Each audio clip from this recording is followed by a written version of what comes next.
¿vale? Para que lo entendáis, o una antena parabólica.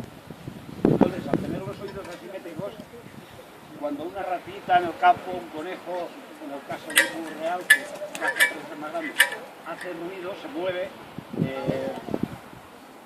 en las hojas secas, ellos, el sonido, cuando tienes los oídos simétricos, nosotros, por ejemplo, pondré un ejemplo, nosotros oímos ahí detrás un ruido, ¡pam!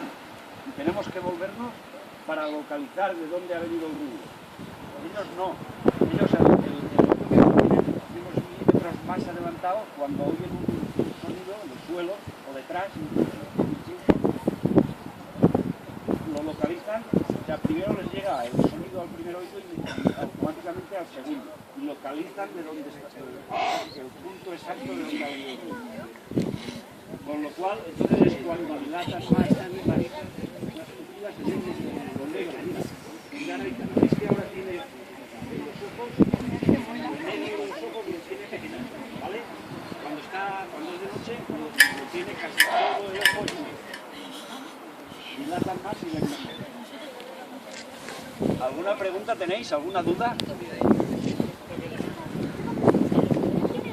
¿Ves? Este es muy buenecito y este es muy malo. Míralo. Nada más me acerco, míralo.